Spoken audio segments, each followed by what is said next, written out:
Okay, start करते हैं। Last class में जो है मैं फंक्शंस पढ़ा रहा था। फंक्शंस में मैंने आपको एक मिनट, ये कुछ हैंग हुआ है यहाँ पे भी गड़बड़ कर रहे हैं।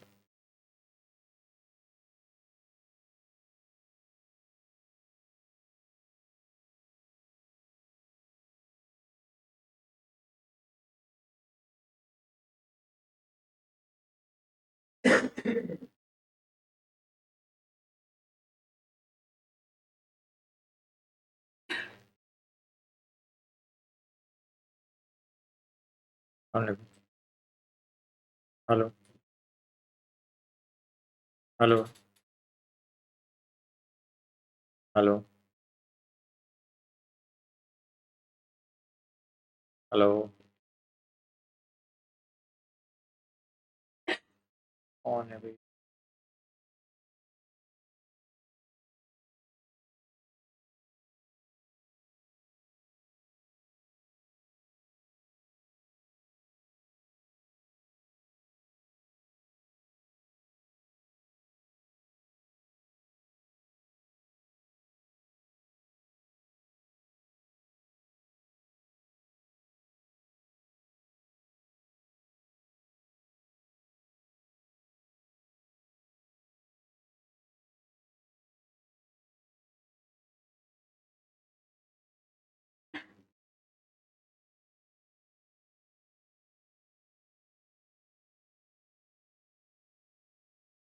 चलें स्टार्ट करते हैं।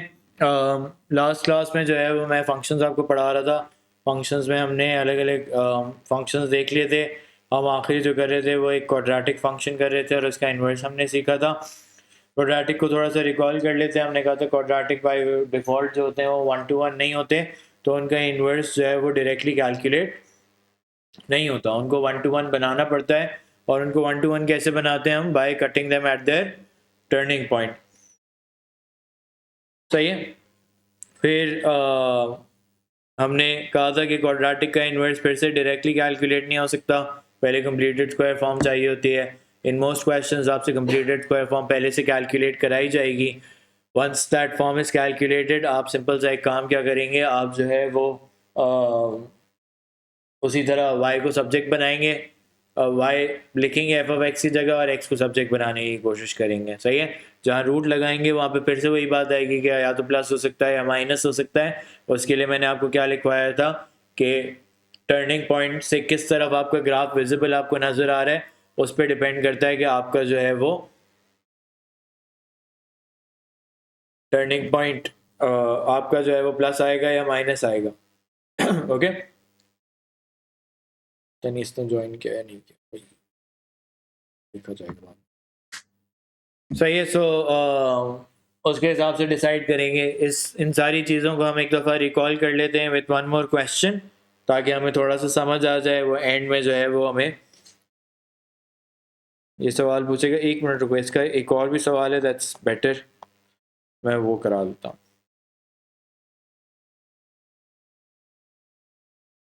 इधर आ जाओ। एग्जाम्पल 21 है, पेज नंबर है 158। ओके, पेज नंबर 158 है, एग्जाम्पल 21 है।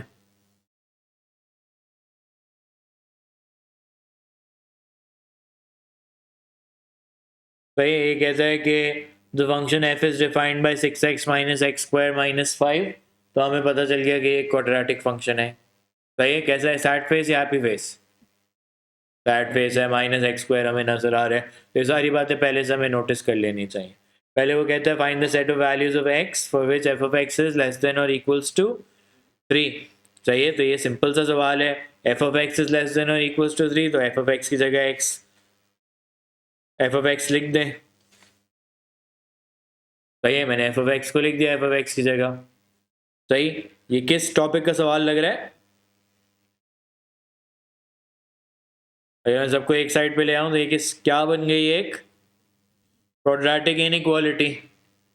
सही है। फर्स्ट याद है हमने क्वाड्रेटिक इनइक्वालिटी को सीखा था कि उसको स्टेप्स फॉलो करके सॉल्व करते हैं। यहाँ पे कैलकुलेटर पे सॉल्व कर लें तो सही आंसर आ जाता है, इनइक्वालिटी भी सॉल्व हो जाती है वाइट वाली कैलकुलेटर पे। सही है, फिलहाल हम स्टेप्स फॉलो करेंगे। फिलहाल देख क्या थे स्टेप्स, हमने कहा था कि bring everything to one side such that x square is positive. एक बात सही है, मैंने कर लिया, तो मेरे पास एक्स स्क्वायर जो हो गया वो पॉजिटिव हो गया। Use your quadratic formula to find roots, तो मैंने कहा रूट्स फाइंड करने के लिए मैं a1 b-6 और c जो है वो 8 यूज कर लेता हूँ। सही है,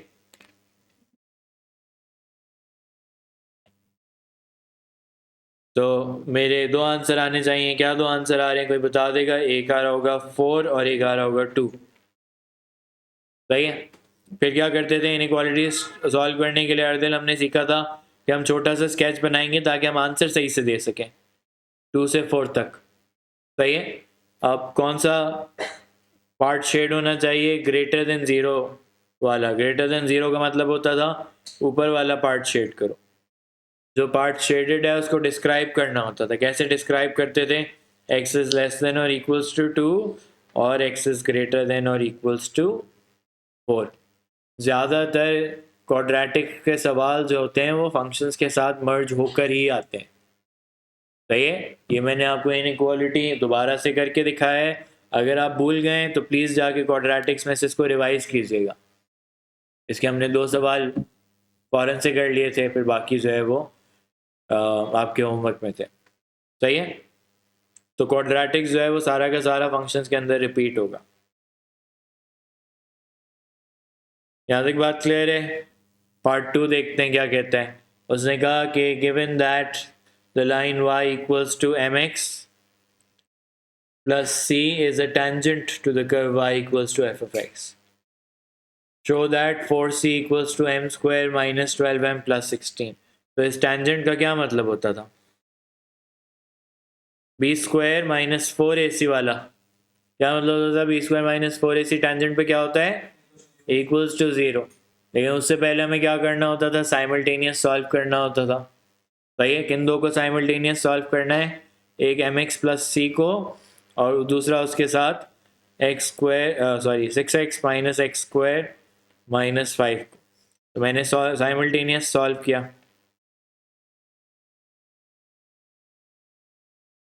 एक साइड पे ले आओ,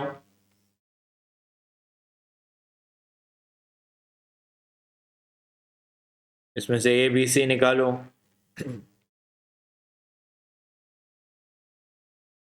और b² - 4ac क्या रखो? Equals to 0। तो m-6 होल स्क्वायर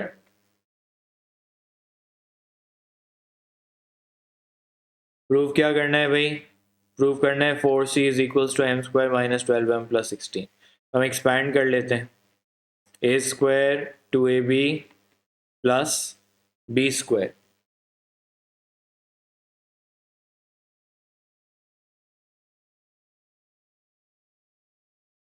सही है, और -4c - 20 इक्वल्स टू 0।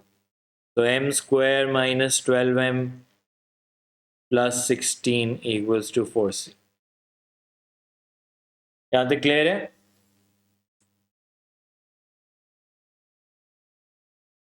तो प्रूव हो गया। अभी तक मैंने फंक्शंस कुछ रिवाइज नहीं कराया, अभी तो क्वाड्रेटिक्स चल रहा है ये। सही है, क्यों? क्योंकि फंक्शंस के मेजॉरिटी सवाल आपको ऐसे ही नजर आएंगे। फंक्शंस का होमवर्क करेंगे तो क्वाड्रेटिक्स ऑटोमेटिकली काफ़ी हद तक रिवाइज हो जाएगा। सही है, ये रूट्स वाली बातें बार बार आती रहेंगी। ओके, फिर the function g is defined bye 6x - x² - 5 for x is greater than और इक्वल्स टू k। तो फर्स्ट फंक्शन तो वही है जो f of x में लिखा था, चेंज क्या हुआ बताओ?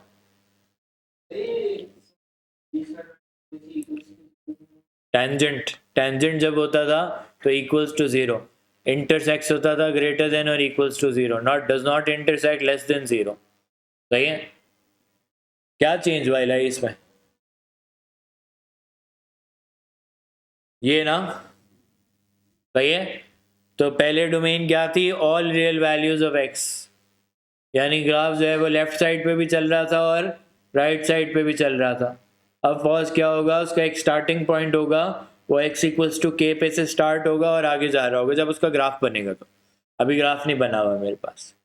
सही है, तो मैंने कहा कि मुझे पता चल गया कि उसने डोमेन पे कोई रिस्ट्रिक्शन लगाई है, और डोमेन पे वो रिस्ट्रिक्शन क्यों लगाता है, क्योंकि उसने इन्वर्स आपसे कैलकुलेट करवाना होता है, क्योंकि जब तक डोमेन पे रिस्ट्रिक्शन ना लगाओ क्वाड्रेटिक पे तब तक उसका इन्वर्स नहीं निकलता, वो 1 to 1 नहीं बनता, उसके अंदर टर्निंग पॉइंट आ जाता है। अगर टर्निंग पॉइंट आ रहा है तो 1 to 1 नहीं होगा और उसका इन्वर्स पॉसिबल नहीं होगा। अब देखते हैं सवाल क्या है।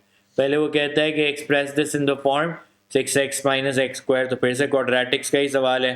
कंप्लीटिंग द स्क्वायर, हमने कंप्लीटिंग द स्क्वायर कैसे सीखा है, हमने कंप्लीटिंग द स्क्वायर सीखा है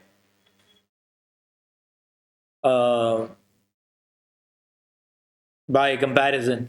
सही है, बाय कंपैरिजन सीखा हुआ है हमने। कंपैरिजन में हम क्या करते थे, हम एक्सपेंशन करते थे,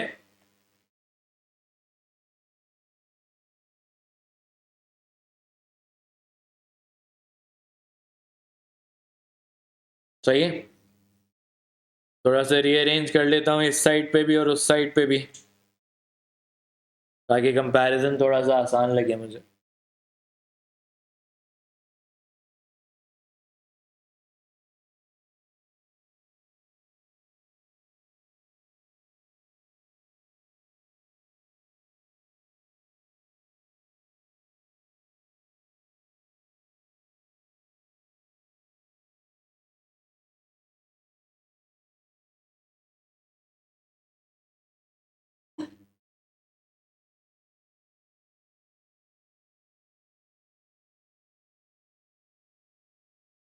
okay, so minus x square plus 6x minus 5, comparison करता हूँ।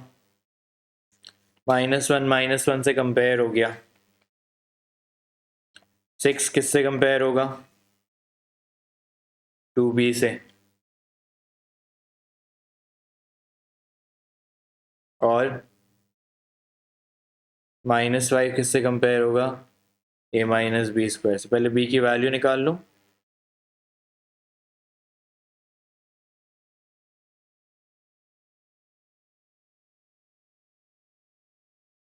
a इक्वल्स टू 4 आ गया, सही है। तो कंप्लीटिंग द स्क्वायर हो गया मेरा 4 minus x minus 3 whole square.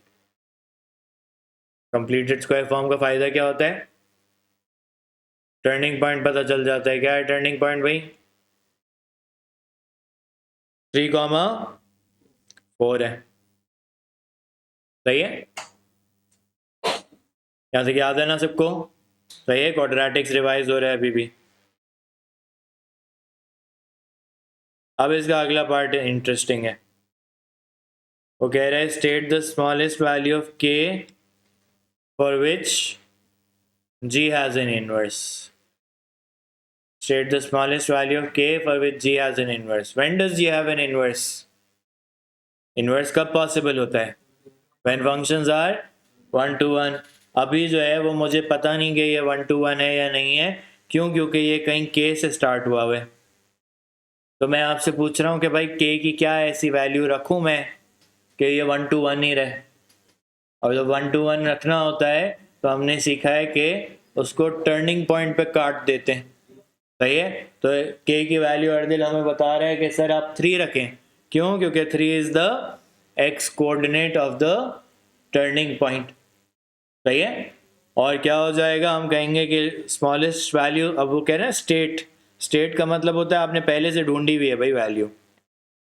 सो k की लोएस्ट पॉसिबल वैल्यू 3 हो जाएगी, सही है। तो नबिया ये फंक्शन जो होगा वो कैसा होगा, वो होगा 4 minus x minus 3 whole square, x is greater than और इक्वल्स टू 3, यानी वो टर्निंग पॉइंट के राइट साइड पे सिर्फ जा रहा होगा, सही है। टर्निंग पॉइंट के सिर्फ राइट साइड पे आपको फंक्शन जाता हुआ नजर आएगा। लेफ्ट वाले को मैंने गायब कर दिया, अगर मैं उसको गायब ना करता तो वो इन्वर्स ना देता मुझे, सही है। इन्वर्स होने के लिए ज़रूरी है कि फंक्शन को 1 to 1 बनाया हुआ हो, एंड 1 to 1 बनाने का तरीका क्या है कि आप जो है वो उसको टर्निंग पॉइंट पे कट करते, सही है।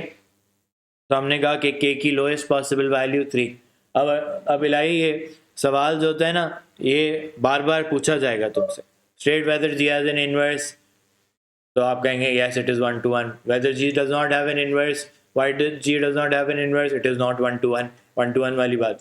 फिर ये भी बार बार पूछा जाएगा, state the smallest value of के। कभी वो कहते हैं state the greatest value of के। ग्रेटेस्ट कब पूछेगा? जब ये इनइक्वालिटी उल्टी होगी, तो पूछेगा के की ग्रेटेस्ट पॉसिबल वैल्यू क्या होती है। यहाँ पे वो स्मॉलेस्ट क्यों पूछ रहा है, अभी वो स्मॉलेस्ट भी मैं बना के दिखाता हूँ। सही है कि मैं तुमसे कह रहा हूँ कि भाई अभी अगर तुम 3 से आगे यूं बनाओ तो तुम्हारा जो है वो 1 to 1 फंक्शन बनेगा। दूसरी साइड मैंने नहीं बनाई, सही है, मैंने सिर्फ एक आगे वाली साइड बनाई है। मैंने बहुत अजीब सी बना दी, मैं सही से बना देता हूँ। ओके, इस तरह जा रहा है कर्व, 3,4 से यूं नीचे जा रहे हैं, आगे की तरफ जा रहे हैं, 1 to 1 रह रहा है। सही। अब ये least possible smallest possible value कैसे है? अगर के को तुम जो है वो कहीं आगे भी रखते, तुम कहते सर 5 रख लें भाई, तो ये 5 कॉमा समथिंग, तो भी ये 1 to 1 ही रहता। इससे आगे आ जाऊं तो भी ये 1 to 1 ही रहता। इससे कम अगर मैं कर दूं तो ये 1 to 1 नहीं रहता, ये घूम जाता है। सही है, ये इसलिए के की स्मॉलेस्ट पॉसिबल वैल्यू। अब अर्जिल मैं दूसरी सिचुएशन में के की ग्रेटेस्ट भी पूछूंगा, तब भी आंसर यही रहेगा। क्यों? क्योंकि इनवर्स की पॉसिबिलिटी में टर्निंग पॉइंट ही आंसर होता है। सही है, लेफ्ट हैंड साइड पे आ जाएगा, वो इनइक्वालिटी चेंज हो जाएगी। सही, तो इसमें आपने परेशान नहीं होना। स्टेट का मतलब इलाही तुमने आंसर ढूंढा हुआ है, कहाँ आंसर ढूंढा हुआ है? पिछले पार्ट में ढूंढा हुआ है। सही है जी, ओके, एक पार्ट हो गया। फिर उसने कहा फॉर दिस वैल्यू ऑफ के find an expression for ji inverse. Inverse कहाँ से शुरू होता था? इनवर्स निकालने के लिए क्या करते थे? कंप्लीटेड स्क्वायर फॉर्म यूज करते थे। वाई लिख लिया मैंने, एक्स को सब्जेक्ट बनाना है तो एक्स को इधर लाया, वाई को उधर ले गया मैं। अब क्या करता था मैं? इसके बाद में क्या करता हूँ? स्क्वायर रूट ले लें। जब स्क्वायर रूट लेते हैं, अली है ना, अली स्क्वायर रूट लेते हैं तो दो पॉसिबिलिटीज आती हैं, एक प्लस के साथ और एक माइनस के साथ। तो मुझे कौन सी वाली रखनी है? अर्दिल बता रहे हैं प्लस। क्यों? क्योंकि ग्राफ जो है वो टर्निंग पॉइंट से आगे जा रहा है, तो हम एक ही पॉसिबिलिटी ले लेंगे प्लस, और एक्स सब्जेक्ट बन जाएगा।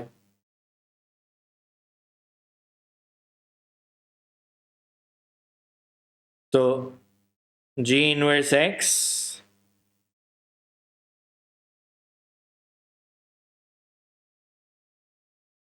सही है। तो ये पूरा क्वाड्रेटिक फंक्शंस का एक मैंने आपको रिवीजन कराया। सही, हमने नोट्स में लिखा था यही कि हम देखेंगे कि हमारा ग्राफ किस तरफ है टर्निंग पॉइंट का। अगर ग्राफ जो टर्निंग पॉइंट के राइट साइड पे है तो प्लस आएगा, लेफ्ट साइड पे है तो माइनस आएगा। अभी मैंने छोटा सा स्केच इसीलिए ऊपर बना दिया था। तो हमेशा तुम स्केच से डिसाइड करोगे, अगर तुमने नहीं बनाया स्केच तो बनाओ। सही है, इसके किसी पार्ट में रेंज का सवाल नहीं आया ना, वरना रेंज पूछ लेता तो मैं स्केच तो बनाया ही होता मैंने। सही है, अब एक चीज़ क्या नहीं आई इसमें? रेंज नहीं आई। सही है, क्यों? क्योंकि वो सवाल इस तरह डिज़ाइन नहीं था। और रेंज के बारे में हम ऊपर जाके अभी नोट्स में देख लेते हैं। हमने इनवर्स की रेंज और डोमेन के बारे में क्या सीखा था? That the range of the original function is equals to domain of the inverse and the domain of the original function is equals to range of the inverse. तो चाहे मैं इनवर्स की डोमेन या रेंज पूछूं, आप inverse पे focus नहीं करेंगे, आप ओरिजिनल फंक्शन पे फोकस करेंगे। ओरिजिनल फंक्शन आपको बता देगा कि भाई आपकी रेंज या डोमेन क्या है। सही है, क्योंकि ओरिजिनल फंक्शन को स्केच करना आसान होता है। ये वाला जो फंक्शन है इसको स्केच करना मुश्किल है, डायरेक्टली स्केच इसका बना भी नहीं पाएंगे। हमने लास्ट क्लास में स्केच बनाना भी सीखे थे ना। हमने स्केच में क्या सीखा था कि पॉइंट्स बनाओ और रिफ्लेक्ट कर दो, है ना, पॉइंट्स बनाओ और रिफ्लेक्ट कर दो। यहाँ पे हमने दो ग्राफ्स बना के देखे थे। सही है, एक रेड में बना हुआ है, एक ग्रीन में बना हुआ है। थोड़ी सी आई थिंक आज प्रोजेक्टर कुछ डल लग रहा है मुझे। ओके, इन एनी केस वो ओरिजिनल का ग्राफ है, वो इनवर्स का ग्राफ है, दोनों 1 to 1 है। सही है, not turning and reflection in the line y equals to x। तो डॉटेड लाइन आपको बनी हुई नजर आ रही है। सही, क्वाड्रेटिक फंक्शंस के सवाल जो हैं वो पुराने पास पेपर्स में बहुत आया करते थे। अभी रिसेंटली जो है ना वो थोड़ा सा शिफ्ट हो गया, वो रेसिप्रोकल के फंक्शंस के ज़्यादा पूछते हैं। सही है, लेकिन कॉन्सेप्ट्स यही सारे हैं भाई, में कुछ चेंज नहीं आने वाला। वही स्केच बना, वही इन्वर्स और ओरिजिनल का रिलेशनशिप और वो सब। सही है। अब 2016 के बाद से एक टॉपिक, अब ये वाला क्वेश्चन मैं नहीं करा रहा, प्रीटी मच द सेम। सही है। एक टॉपिक जो बार बार आया हुआ है वो है range and domain of a composite function, जो पुराने पास पेपर्स में आपको नज़र नहीं आएगा। पहले वो ए लेवल मैथ में आना शुरू हुआ, फिर वो एड मैथ में भी आना शुरू हो गया। तो वो जो है थोड़ा सा टफ कॉन्सेप्ट है। सही है। उसमें टफ पार्ट क्या है वो देख लेते हैं। अच्छा, मैं आपको थोड़ा सा लेके जाऊं पहले। यहाँ से कुछ कॉपी पेस्ट कर लेते हैं।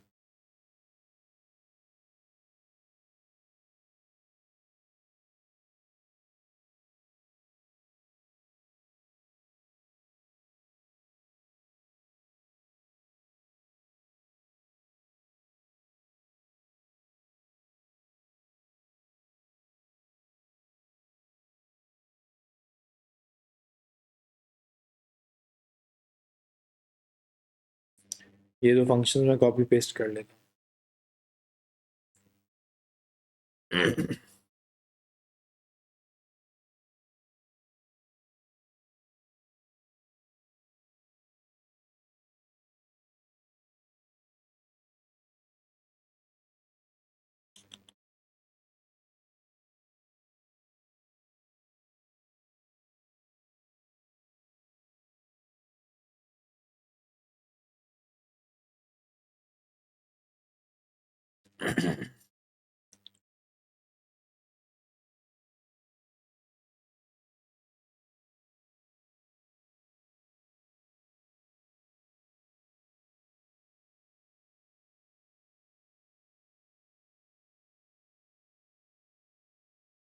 भाई अभी मैंने दो फंक्शंस लिखे और मैंने कहा कि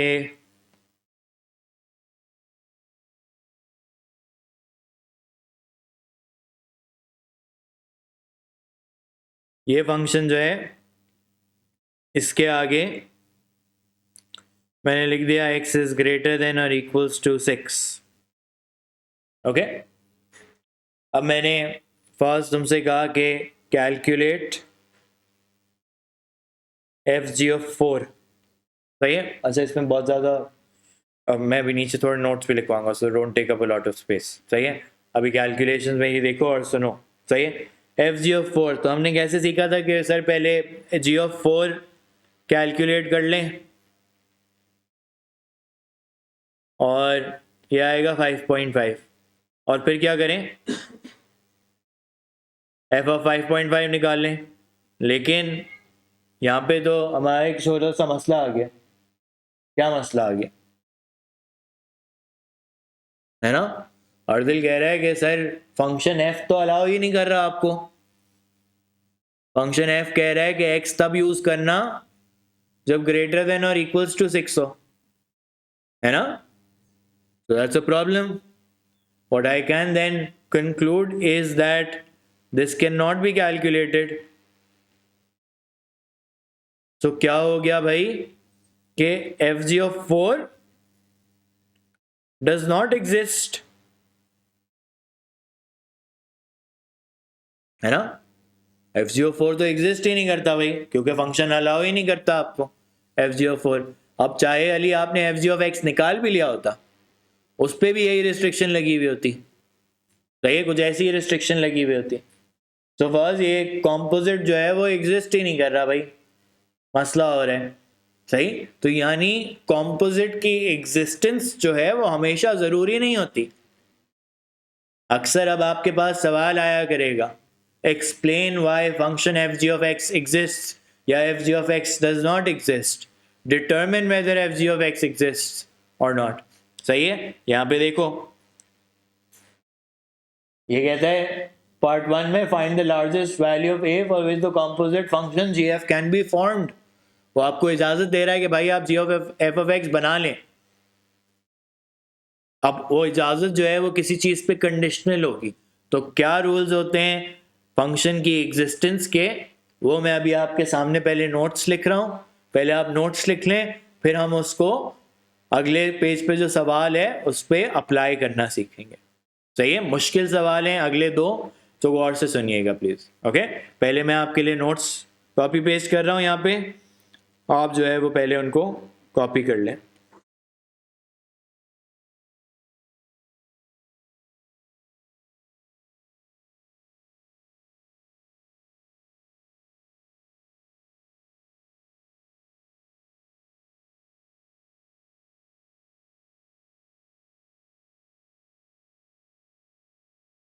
सही है, पहले मैं फंक्शंस में इतने नोट्स नहीं लिखवाता था, but in the recent past papers इतना वो एक्सप्लेन एक्सप्लेन वाले सवाल आने लगे कि आपके पास चीज़ें लिखी हों तो बेहतर आंसर बन सकता है।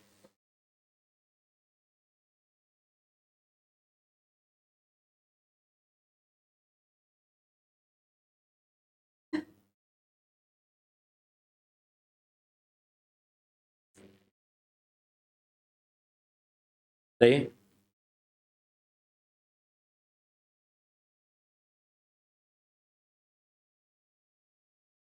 ये लिखो पहले।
शुएब अभी मैं सिखाऊंगा, रुक जाओ।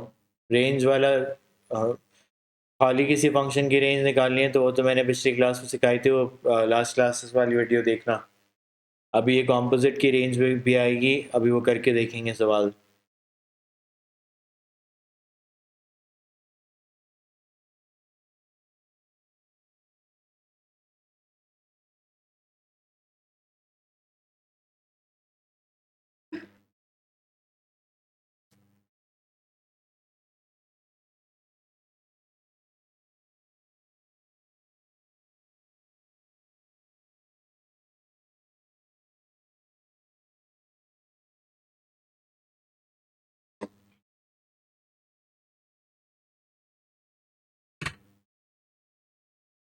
नुमान है,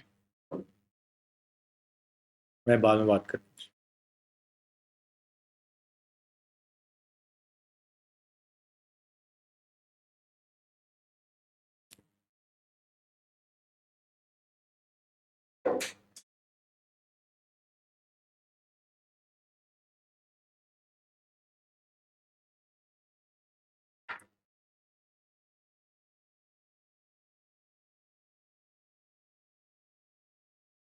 इसलिए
अच्छा, तो हमने ऊपर जब f पहले g(4) कैलकुलेट किया तो हमारे पास आया 5.5 आंसर। अब आपको याद हो तो हमने नाम चेंज किए थे, हमने कहा था कि x जो होता है वो डोमेन होता है और y जो होता है वो अब रेंज होता है। सही है, तो क्या मैं कह सकता हूँ कि 4 जो है वो g की डोमेन थी और 5.5 जो है वो g की रेंज की वैल्यू थी। सही है, g की रेंज की वैल्यू जो आई थी वो 5.5 आई थी फॉर द डोमेन ऑफ 4। अब उस 5.5 ने कहा जाना था, उस 5.5 ने f में जाना था और किसकी जगह प्लेस होना था, x की जगह प्लेस होना था। तो यानी g की जो रेंज है उसने f की डोमेन बन जाना था। g की जो y की वैल्यू है वो f की x की वैल्यू बनने वाली थी। बट प्रॉब्लम ये हुआ कि f की डोमेन ने अलाउ नहीं किया कि भाई 5.5 नहीं लगा सकते आप।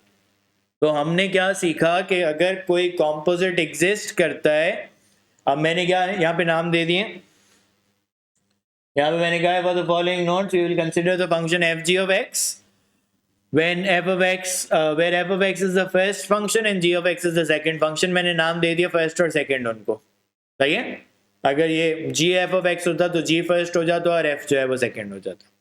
मैंने आपको नीचे रूल क्या बताया है, मैंने आपको नीचे रूल बताया है कि in order for the composite to exist the range of the second function must fit into the domain of the first function। या सही है, यहाँ पे लिख लेना है, I think domain of f of x लिखा हुआ है ना, domain of the first function है, डोमेन ऑफ फर्स्ट फंक्शन। सो यानी जी की रेंज जो है वो एफ के डोमेन में फिट होनी चाहिए। इस वक्त गर्दिल नहीं हो रही तो हमने क्या कह दिया, the composite does not exist भाई। सही, अगर एग्जिस्ट करेगा तो फिट होगी।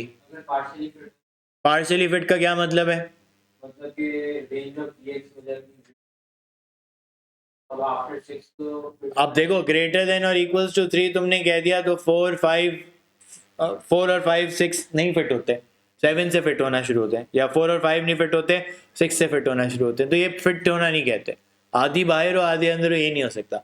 अब फॉर एग्जाम्पल ऐसा हो सकता है कि मैंने कहा जी ऐसा फंक्शन था जिसकी रेंज थी 0 से 2 तक, फॉर एग्जाम्पल, सही है, और एफ की अपनी डोमेन थी -1 से 10 तक। तो एफ की डोमेन बड़ी है, जी की रेंज छोटी है, वो आके फिट हो जाएगी। एफ में एक्स्ट्रा डोमेन भी है, वो काम चल सकता है, लेकिन ऐसा नहीं हो सकता कि जी की रेंज बड़ी है और एफ की डोमेन छोटी है।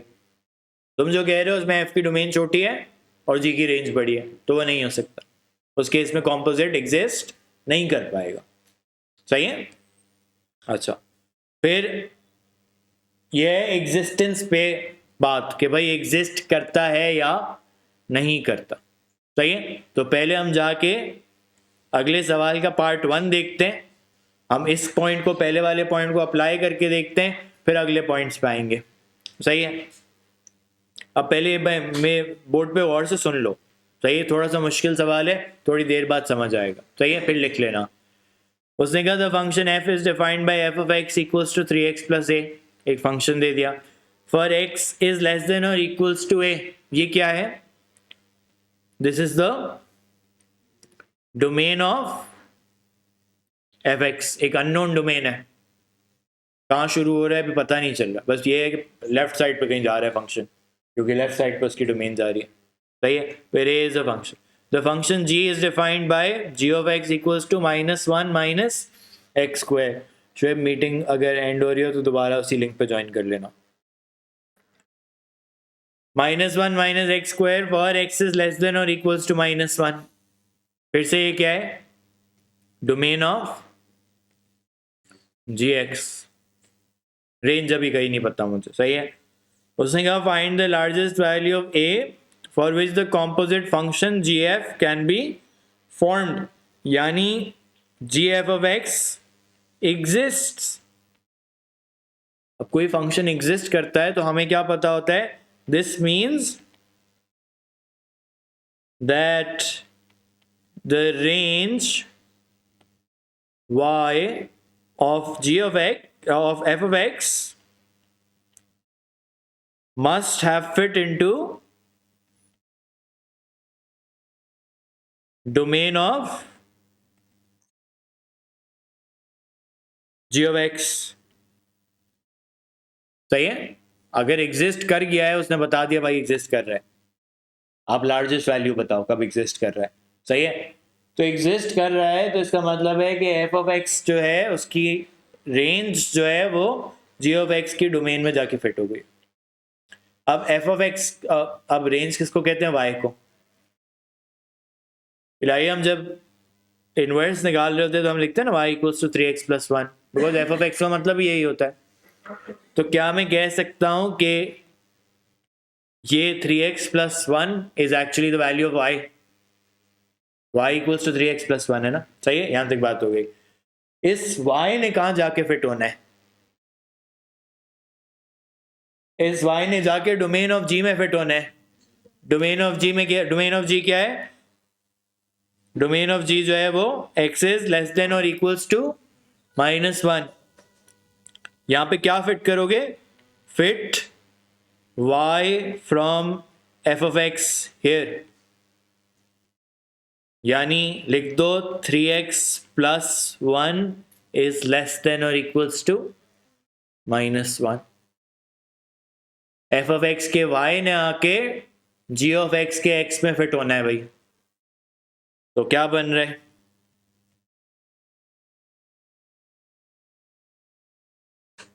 -2/3। ये क्या आ गया, x इज लेस देन -2/3, ये आ गया a की वैल्यू भाई, सही है। a की क्या value I, x is less than और इक्वल्स टू, सही है, तो a की वैल्यू आ गई -2/3। मैंने रेंज ऑफ f लेके कहाँ फिट की, g ऑफ x की डोमेन में फिट की, क्योंकि कॉम्पोजिट के एग्जिस्ट करने का रूल ही है। जब मैंने सॉल्व किया उसको तो मेरे पास एक इनइक्वालिटी जनरेट हुई और वो इनइक्वालिटी मेरा आंसर होगी जो मेरे पास अननोन डोमेन थी x इज लेस देन और इक्वल्स टू a। सही है। यानी हुआ क्या पीछे, अगर मैं बैकग्राउंड सुना दूं आपको, तो मैंने क्या कहा कि रेंज ऑफ f ने यानी y की वैल्यू ने लेस देन और इक्वल्स टू -1 होना था, है ना। लेस देन और इक्वल्स टू -1 उसने रहना था y की वैल्यू ने, लेकिन उसकी कॉरेस्पॉन्डिंग x की वैल्यू क्या निकली, -2/3।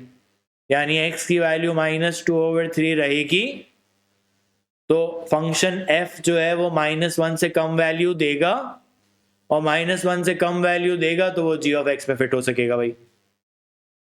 सही है।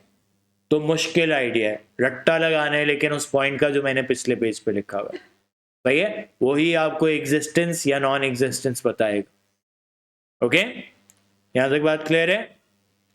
आगे बढ़े। अब वो क्या कहते हैं, अभी मैं पिछले वाले पॉइंट्स पे जाऊंगा। सही है, अभी मैं गया नहीं हूं, मैं पिछले पॉइंट्स पे जाऊंगा। वो कहता है कि for the case where a equals to -1, अब उसने कहा कि फंक्शन जो है फर्स्ट वो -1 से शुरू करो, -2/3 निकाल लिया तुमने लार्जेस्ट वैल्यू। सही है, a जो है वो -2/3 से बड़ा नहीं हो सकता, -2/3 से छोटा हो सकता है x। सही है, तो जो है उसने कहा -1 ले लो। सही है, जो -2/3 से छोटा है।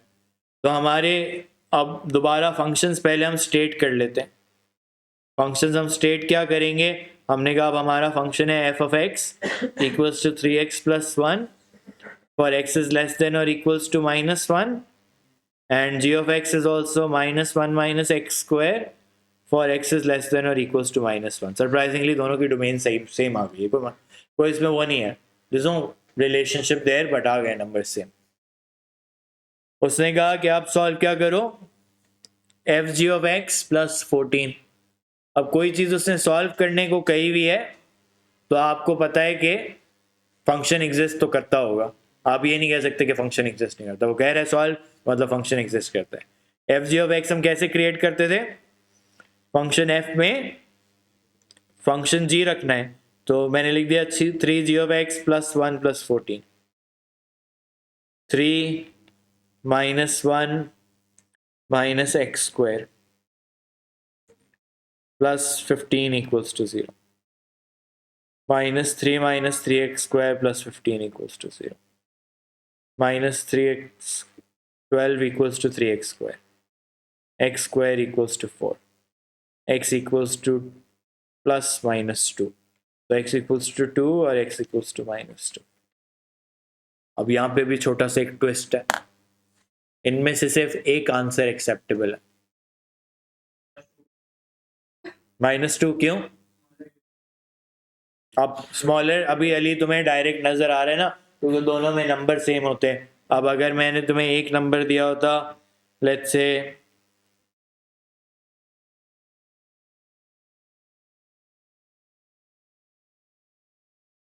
ये होता फिर फॉर एग्जाम्पल, तो फिर तुम कौन सा आंसर देते, दोनों या एक ही देते फिर भी। अच्छा, अभी ये बस सुनने वाली बात है ना, अभी तो दोनों -1 नजर आए ना, तो तुम लोगों ने फौरन से आंसर दे दिया -2 आंसर है। हुआ क्या है पीछे, सेकंड पॉइंट पढ़ते हैं। If fg of x exists, considering the rule above, then the composite fg of x will adopt the domain of the second function, that is g of x in this case। सही है, तो अभी हम कौन से function के साथ calculations कर रहे थे, fg of x के साथ। मुझे बताओ fg of x किसकी डोमेन को अडॉप्ट करेगा, second function g of x की डोमेन को। तो यानी ये वाला लेस देन और इक्वल्स टू -1 इंपॉर्टेंट है भाई। अगर पहले मैंने 2 कर दिया होता ना, तो दोनों आंसर सही होते फिर।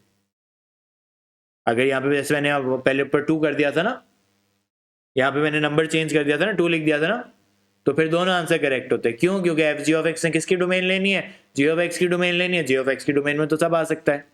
सही है, तो ये सेकंड फंक्शन की डोमेन जो है वो तुम्हें डिटरमिन करके बताएगी कि तुम्हारा आंसर कौन सा वैलिड है।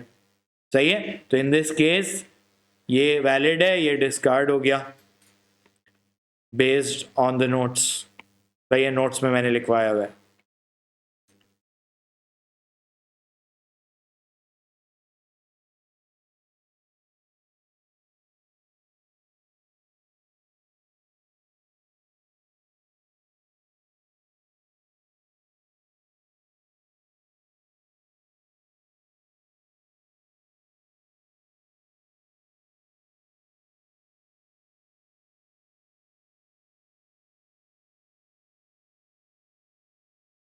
यहाँ तक बात क्लियर हो गई? अब पहले चलो इतना लिख लो, फिर मैं आगे कराता हूँ। ये कॉम्पोजिट वाली कहानी जब खत्म हो जाएगी अगले क्वेश्चन के साथ, एक और क्वेश्चन करके फिर हम नमाज का ब्रेक ले लेंगे और फिर कंटिन्यू करेंगे। वैसे तो ब्रेक ले लेना चाहिए। कब तक है क्लास? 5:45 तक है ना, 5 बजे ब्रेक लेते हैं फिर, सही है?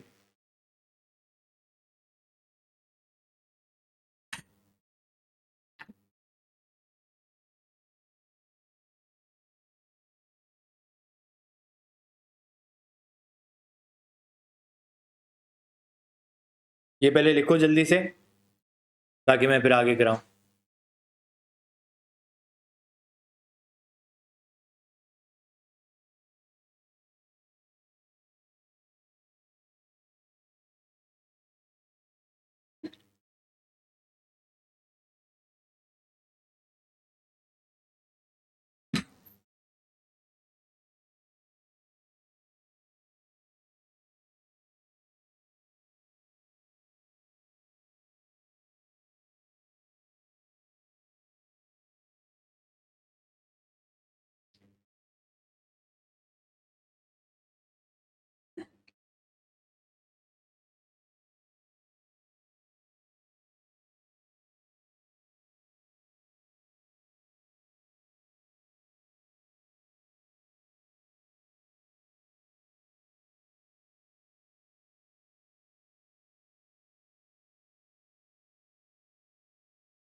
चले आगे सॉल्व करें। फिर आखिरी था find the set of values of x for which satisfy the inequality gf of x is less than or equals to -50। सही है, पार्ट 3 है ये। So g f of x is less than or equals to, एक मिनट, less than और equals to -50, ऐसा ही है। तो जी एफ ऑफ एक्स का फंक्शन भी बनाना पड़ेगा। तो ये -1 minus f of x whole square is less than और equals to -50। So -1 minus 3x plus 1 is square is less than और इक्वल्स टू -50। अब ये वैसे तो क्वाड्रेटिक इनइक्वालिटी बनानी चाहिए, फर्स्ट इसकी एक्सपैंड करो एंड एवरीथिंग, बट यहाँ पे मैं थोड़ा सा एक शॉर्टकट आपको दिखा रहा हूँ, समझ आ जाए तो सही है, नहीं समझ आए तो अपने नॉर्मल मेथड से एक्सपैंड करके करना, सही है। यहाँ पे मैं एक छोटी सी बात भी बता दूँ साथ साथ शॉर्टकट के साथ, कि ये देखें जब आप रूट लगाते हैं तो हमेशा 2 आंसर आते हैं,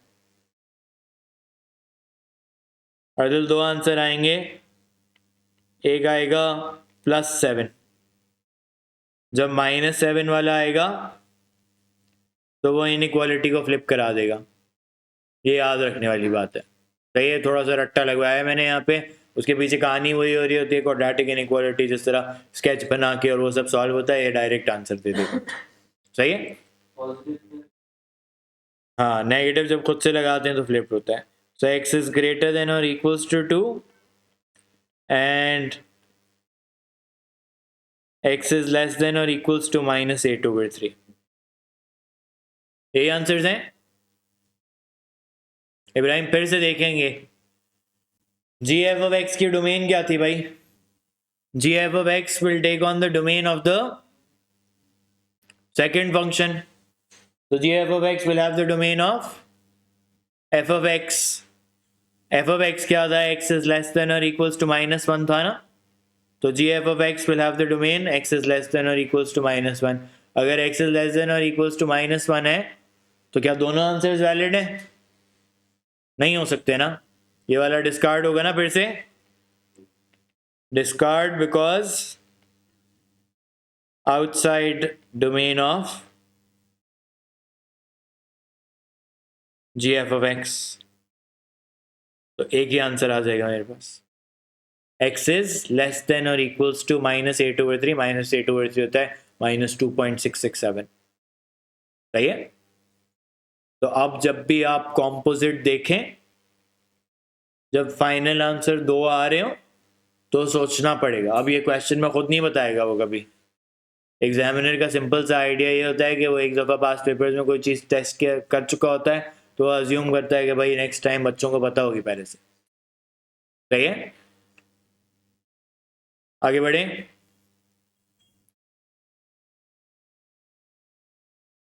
अच्छा चलो अभी इस पॉइंट पे ब्रेक लेते हैं, नमाज पढ़ लेते हैं, और फिर जो है वो आके एक और क्वेश्चन करना है, और उसके बाद 1-2 और फंक्शंस के क्वेश्चन है। चलिए स्टार्ट करते हैं।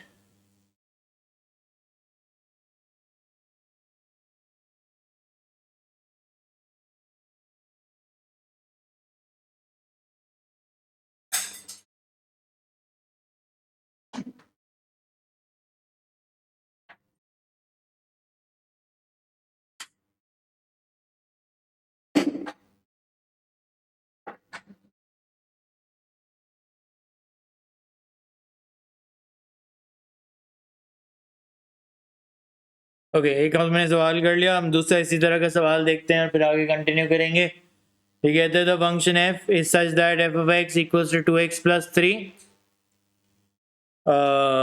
for x is greater than or equals to 0. The function g is such that g of x equals to ax square plus b for x is less than or equals to q. ये वाला function दिया हुआ है और ये इसकी domain है।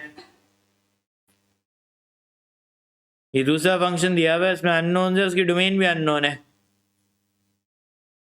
सही है, फिर where a and b and q are constants, the function fg is such that fg of x equals to 6x square minus 21 for x is less than or equals to q. अब इब्राहिम हमें ये पता है कि इस function, ये function जो है वो एग्जिस्ट कर गया है भाई। सही है, this function exist for x is less than or equals to q. तो यहाँ पे हमारी वो वाली बात भी वैलिडेट होती है कि हमें पता है कि a composite takes on the domain of the second function. What is the second function g of x की डोमेन क्या है, एक्स इज लेस देन और इक्वल्स टू क्यू, तो दोनों की इसीलिए डोमेन सेम नजर आ रही है आपको, लेस देन और इक्वल्स टू और less than equals to q. Find the values of A and B, पहले तो फंक्शन की अननोन वैल्यूज निकालनी है, और फंक्शन की अननोन वैल्यूज निकालनी है तो फंक्शन को यूज करना पड़ेगा। एक एफ जी ऑफ एक्स मेरे सामने है, सही है, और एक एफ जी ऑफ एक्स मैं क्रिएट कर सकता हूँ। अगर मैं F g of x create कर रहा होता तो मैं कैसे करता, मैं करता 2g(x+3), ऐसे ही करता है। और जी ऑफ एक्स क्या है मेरे लिए, जी ऑफ एक्स जो है वो है 2ax² + b, सही है, +3 आगे।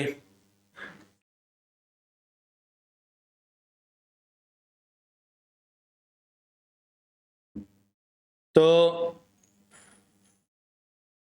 ये बना 2ax² + 2b+3। अब ये मेरा एफ जी ऑफ एक्स बना है, F g of x question ने क्या बताया हुआ है, तो ये 6x² - 21 के बराबर होना चाहिए, और क्या पॉसिबल होना चाहिए, कंपैरिजन, जो उसकी x² की टर्म है वो मेरी x² की टर्म के बराबर होनी चाहिए। सो 2a शुड इक्वल 6 और 2b किसके बराबर हो जाएगा, -21 के। तो a की वैल्यू कितनी आ रही है और b की वैल्यू -12, सही है। अब जब ऐसे कभी अननोन्स आ रहे हो ना सवालों में, तो आप है ना अपने फंक्शंस को एक दफ़ा रीस्टेट कर लिया करें। ये एफ ऑफ एक्स था और जी ऑफ एक्स अभी आपने ढूंढ लिया, 3x² - 12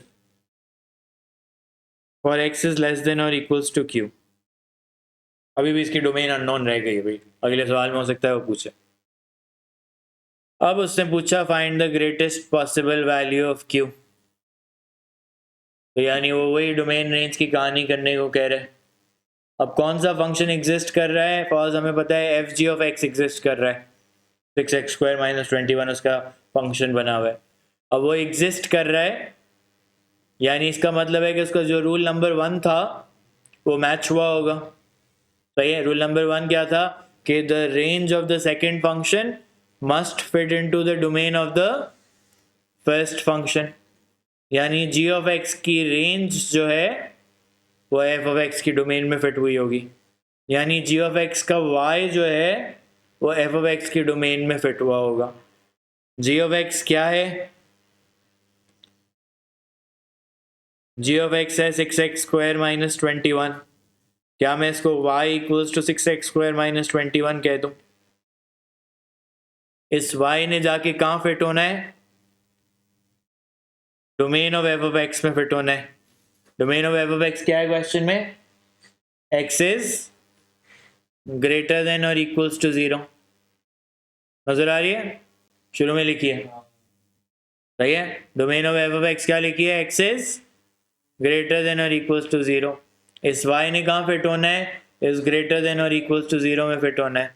तो ये क्या बन जाएगा, ये बन जाएगा 6x², ये मैंने गलत फंक्शन लिख लिया ना, सॉरी ये गलत फंक्शन लिख लिया, पहले बोलो तो सही,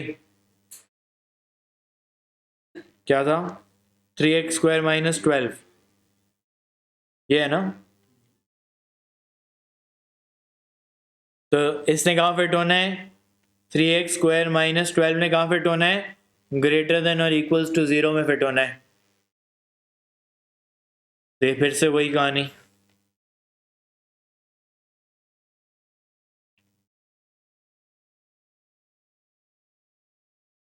मैं रूट लगाऊंगा तो एक प्लस के साथ और एक माइनस के साथ। तो आप पूछेंगे सर इससे मुझे क्या पता चला, तो मुझे x की दो इनइक्वालिटीज पता चली। ढूंढ मैं वैसे ही रहा था कि x इज लेस देन और q से कुछ मैच कर जाए, इन दोनों में से कौन सी मैच करी x इज लेस देन और इक्वल्स टू q से, सेकेंड वाली, तो ये वही रेलिवेंट हमारी डोमेन होगी। तो q की क्या मैक्सिमम पॉसिबल वैल्यू नजर आ रही है, -2. So the maximum possible value of Q is -2. Okay, मैंने कहा कि G की जो रेंज है, G की जो Y की वैल्यूज हैं वो 0 से बड़ी होनी चाहिए, तभी वो F के डोमेन में फिट होती हैं। सही है, तो मैंने वही सारा काम किया, एंड में मेरे पास रिजल्ट जो आया वो x is less than or equals to -2. Okay, अब इन दोनों में से मैंने चूज वो वाला क्यों किया है इलाही, क्योंकि वो मैच करता है मेरी इनइक्वालिटी से। क्वाड्रेटिक का फंक्शन हमेशा एक साइड पे हमने देखना होता है ना, तो है दूसरी साइड भी उसकी, लेकिन मैं उसको देख नहीं रहा। सही है,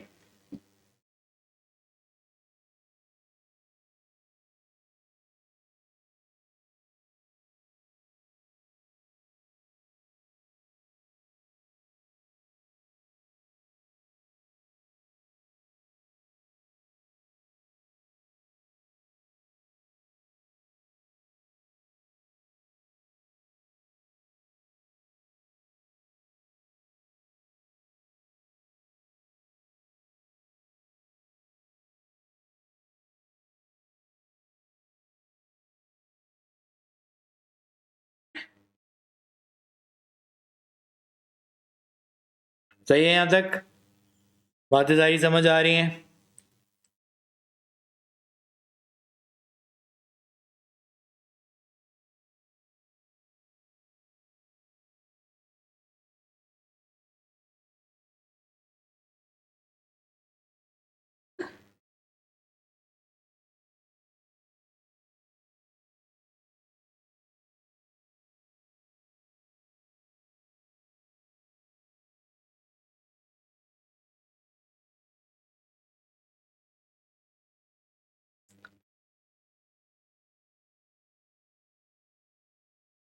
अब आगे कहता है, ये तो ढूंढ ली मैंने, it is now given that q is equals to -3। हमने कहा लेस देन -2 होना चाहिए था, उसने कहा भाई अब -3 ले लो। सही है, तो मैंने आपसे पहले भी कहा था कि आप अपने फंक्शंस को एक दफ़ा रीस्टेट कर लिया करें। हमने कहा कि f of x जो है वो 2x + 3 है, और x इज ग्रेटर देन और equals to 0। g of x जो है वो 3x² - 12 है, पर x इज लेस देन और इक्वल्स टू -3, क्योंकि वैल्यू उसने बताई -3। और f g of x है -2, हमने निकाली थी। अब वो क्वेश्चन में इब्राहिम कह रहा है, वो यहाँ पे कह रहे हैं ना, सही है,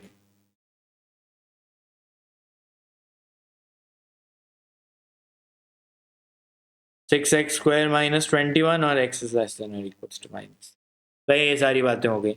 उसने कहा find the range of f ji, find the range of f जी। किसी भी फंक्शन की रेंज कैसे निकालते हैं, क्या करते थे?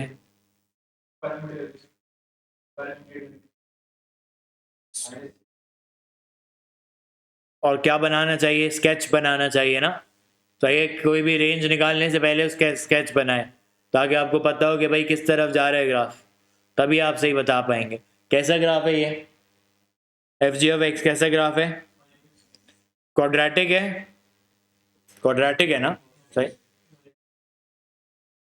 सही है। मुझे बताओ, क्वाड्रेटिक बनाते हुए किस चीज़ का ख्याल रखना होता है? टर्निंग पॉइंट का। टर्निंग पॉइंट कहाँ है, निकालना पड़ेगा। सही है, या तो -b/2a से निकाल सकते हैं। -b/2a से निकालोगे तो b वाली टर्म मिसिंग है, 0 आ जाएगा। सही है, -b/2a से x कोऑर्डिनेट जो आ जाएगा वो 0 आ जाएगा। या फिर वो अर्जली, ये देखो डायरेक्ट भी लिखा हुआ है, ये ऐसे लिख सकता हूँ मैं, कंप्लीटिंग द स्क्वायर, पूरा स्क्वायर कंप्लीट हुआ हुआ है पहले से। सही है, तो इसका टर्निंग पॉइंट क्या बन रहा है, 0, -21। यानी एक्चुअली तो ग्राफ इस तरह से है। सही है, थोड़ा सा नैरो बनाता हूँ क्योंकि आगे मुझे एक चीज़ सिखानी। अभी तो ग्राफ इस तरह से, सही, लेकिन उसने कहा कि भाई पूरा ग्राफ नहीं बनाओ, आपने कहाँ से ग्राफ बनाना है, -3 से। तो -3 पे वैल्यू पता करनी पड़ेगी। सही है, एफ जी ऑफ -3 पता कर लेता हूँ मैं।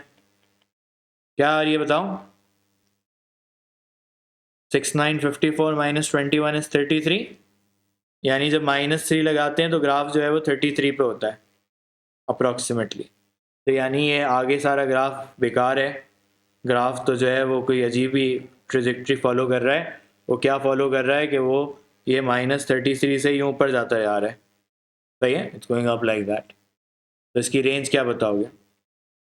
y is greater than or equals to 33। जब तक मैं स्केच नहीं बनाऊंगा तब तक मुझे पता नहीं चलेगा ग्रेटर देन लगाना है, लेस देन लगाना है, क्या लगाना है। और ये मुश्किल वाला स्केच था अभी। सही है, ये रेंज हालांकि 1 मार्क की होगी। कितने मार्क्स की? 2, 1 मार्क की। तो 33 तो आपका आ जाएगा नंबर। आप -3 लगाएं तो 33 तो आ जाता है, लेकिन ग्रेटर देन लगाना है, लेस देन लगाना है, ये स्केच बताएगा। सही है, और 1 मार्क पूरा तभी मिलेगा जब दोनों चीज़ें सही होंगी। ये नहीं कि आपने 33 सही लिखा तो आपको आधा मार्क मिलेगा, नहीं मिल सकता। आधा मार्क्स तो होता ही नहीं है।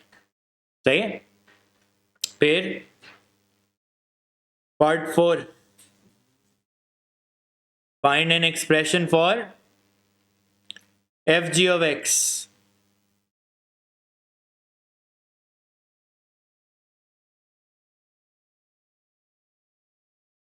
F g inverse of x, sorry, F g inverse of x, यानी फंक्शन एफ जी का इनवर्स निकालना है। क्या हो गया इसको?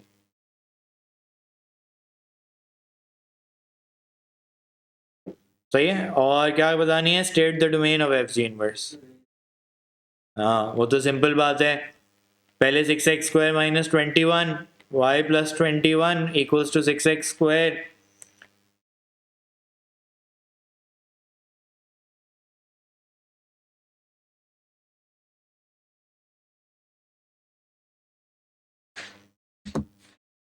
y plus 21 over 6 equals to x square, root on both sides. Plus लगाऊं या माइनस लगाऊं रूट के बाहर? भाई क्यों माइनस? ग्राफ पीछे जा रहा है भाई, सही, ग्राफ पीछे जा रहा है तो माइनस। तो ये हो जाएगा -x प्लस 1। इरेज करना बंद कर दिया इसने भाई।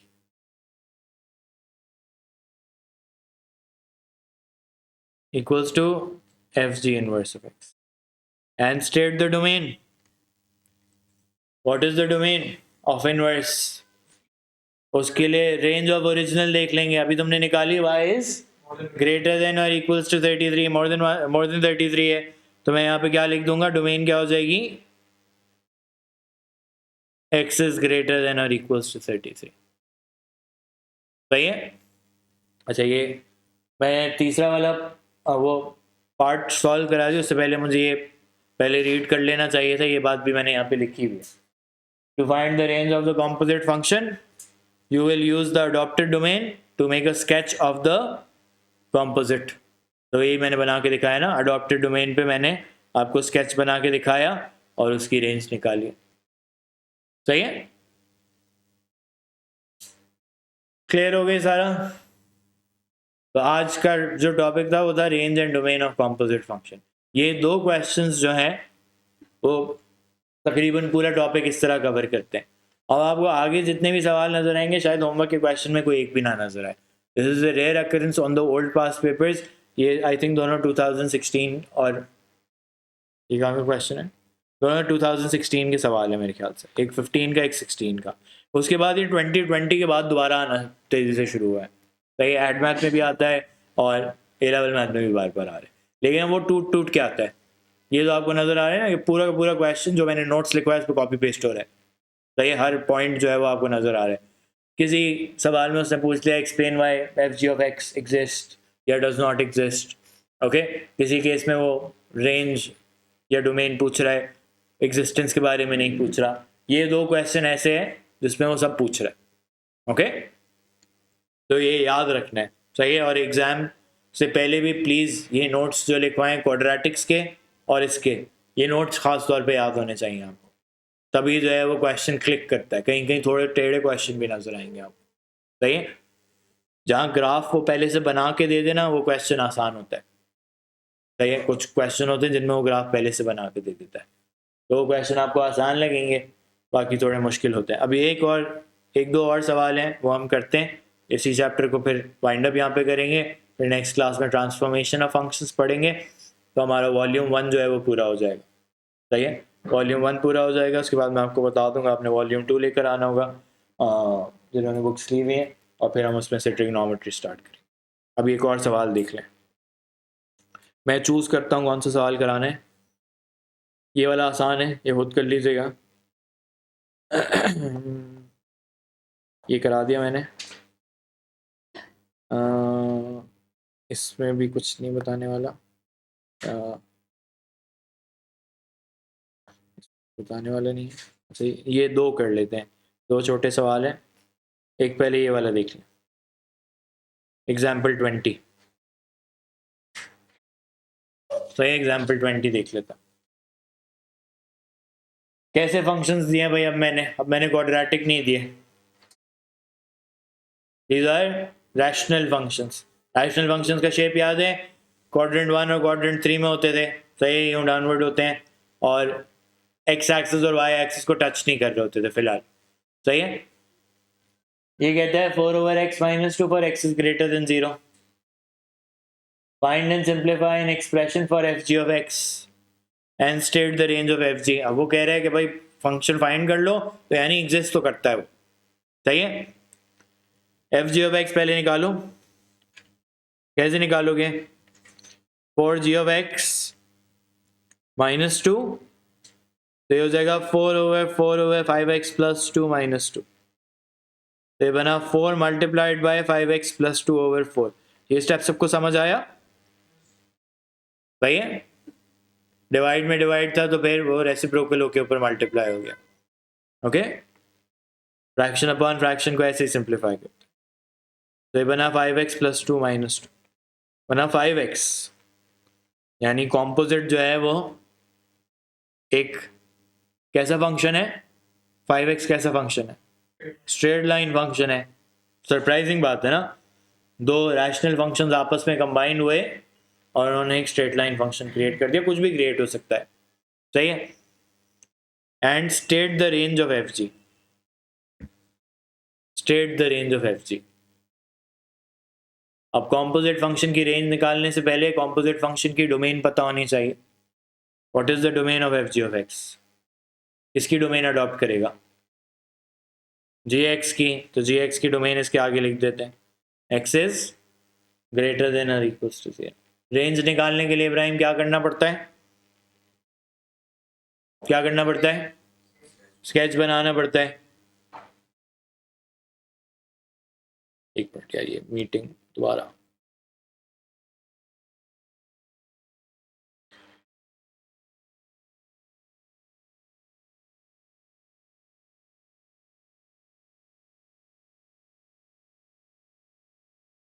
स्केच बनाना पड़ता है। अब स्केच स्ट्रेट लाइन का बनाना है, उसका स्टार्टिंग पॉइंट पता है? 1,5 कैसे? 0,0 है। सही है, तुमने कहा कि उसका स्टार्टिंग पॉइंट जो है वो 0,0 आएगा। तुमने क्या किया है? एफ जी ऑफ 0 निकाला है पहले, 5 × 0। सही, और कैसी स्लोप लाइन है? पॉजिटिवली स्लोप लाइन है, तो यहां से ऊपर जाएगी।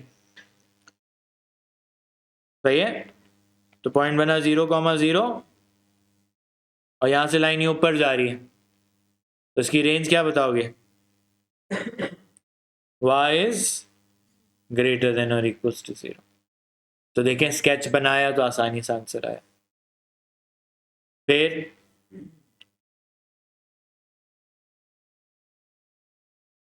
find an expression for g inverse of x and find the domain of g inverse। तो g inverse का पहले एक्सप्रेशन बना लेते हैं भाई।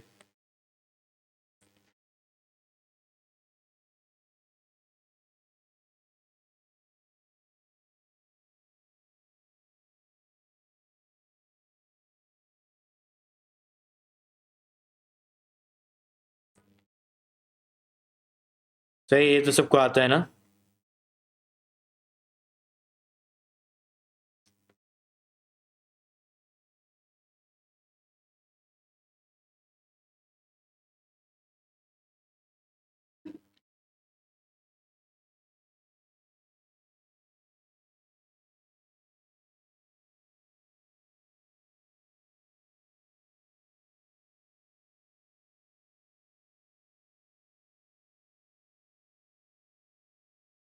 तो ये बनेगा 4/5x माइनस 2/5।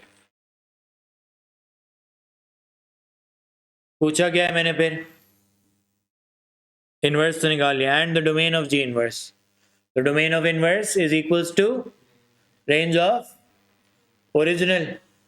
सही है। रेंज ऑफ ओरिजिनल कैसे आएगी, सवाल ये। रेंज ऑफ ओरिजिनल कैसे लाऊं? तो ओरिजिनल का स्केच बनाते हैं। अब ओरिजिनल का स्केच बनाते हैं। अर्दिल देखो, जी ऑफ एक्स तुम्हारा ओरिजिनल ग्राफ है, वो था 4/5x + 2 का। सही है। उसका स्टार्टिंग पॉइंट क्या था? उसका स्टार्टिंग पॉइंट था 0। सही है। हाँ, 0 से आगे जाना है ना। तो मैंने कहा कि पहले तो 0 पे वैल्यू ढूंढ लेनी चाहिए, जी ऑफ 0, है ना।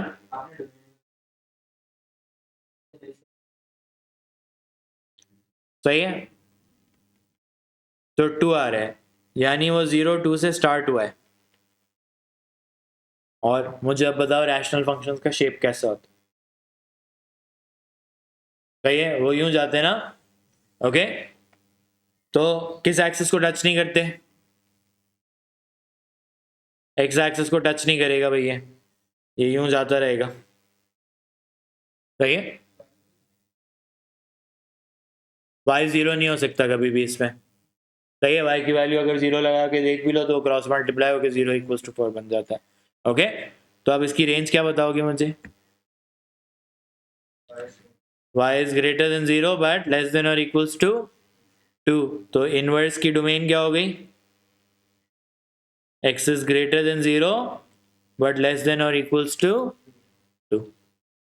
Okay, only when you draw the sketch will you be able to answer range के क्वेश्चन। रेंज के क्वेश्चन उसके अलावा आंसर करना बहुत मुश्किल होता है। सही है। कुछ कैलकुलेटर पे लगा के कभी कभार जुगाड़ चल जाता है, मुझे नहीं पता यहाँ पे। Let me check. I don't know the calculator is going to give me the correct answer. सही है, अब मुझे नहीं पता चल रहा। अब उसने कहा एक्स इज ग्रेटर देन और इक्वल्स टू 0 ना, तो मैं यहाँ पे कोई बड़ी सी वैल्यू लगा लेता हूँ। I don't know if it's going to work, but I just want to check. तो ये क्या आंसर दे रहा है देखो।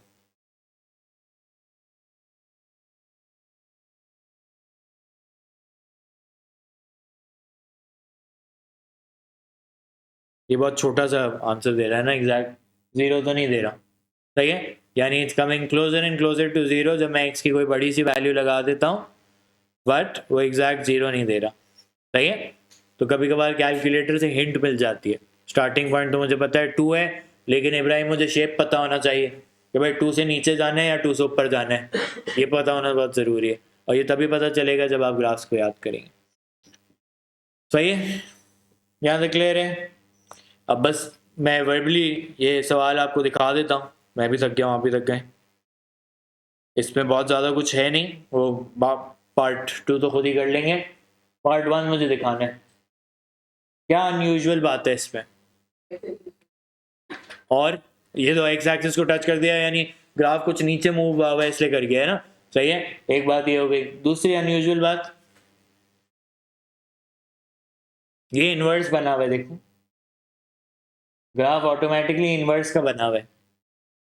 सही है, तो वैसे ऑनेस्टली इससे कोई फर्क नहीं पड़ता, बात अभी भी वो सारी वही रहेगी। अब वो आपसे पूछ क्या रहा है, find an expression for the original function.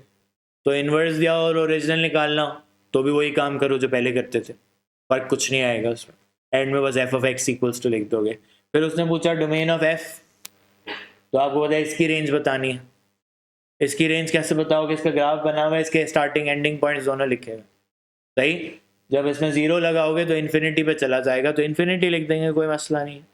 सही है, तो मैं जल्दी से इसका पार्ट 1 आपको सिर्फ करके दिखा रहा हूँ। मैंने कहा कि इसमें से सब्जेक्ट बनाने हैं। अच्छा चलो, सब्जेक्ट बनाने वाली बात भी देख लेते हैं। एक क्रॉस मल्टीप्लाई करूंगा तो ये हो जाएगा 2xy। फिर सब्जेक्ट कैसे बनाऊं? x को सब्जेक्ट बनाना है, इधर ले आए, x कॉमन ले लें।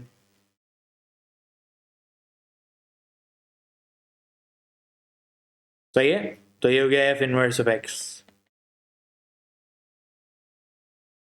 सही, इसकी क्या बतानी है, इसकी डोमेन ऑफ एफ बतानी है, यानी ओरिजिनल फंक्शन की रेंज बतानी है।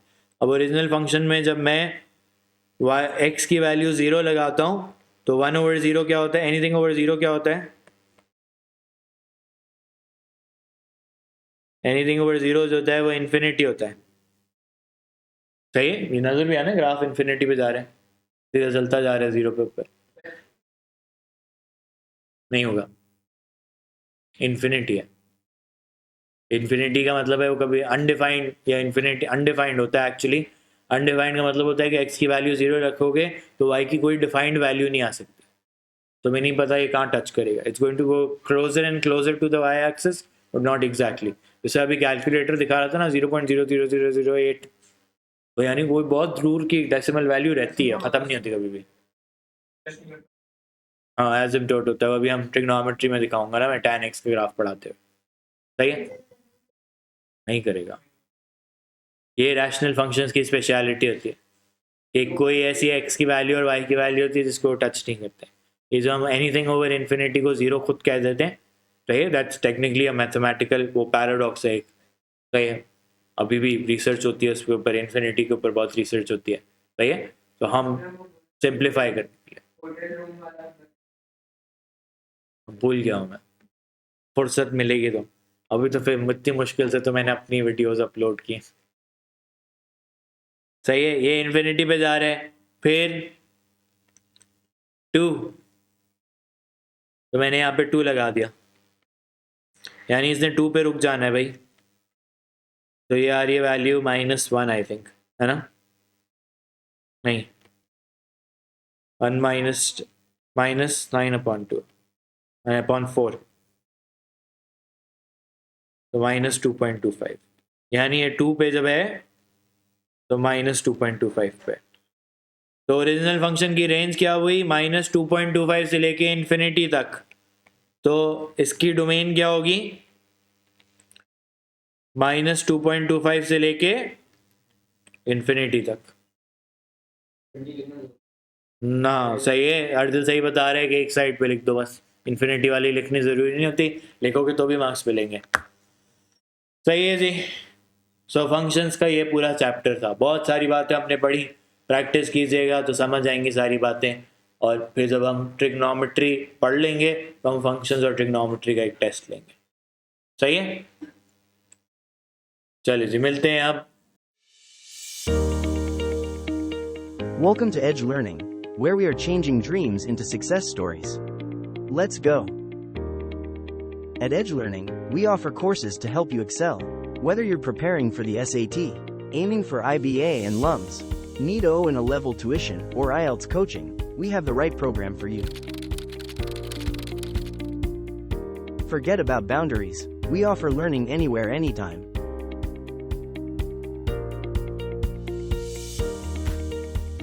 Our expert tutors provide personalized attention in various batch sizes and one-on-one sessions, along with pre-exam review workshops to ensure you perform your best on test day.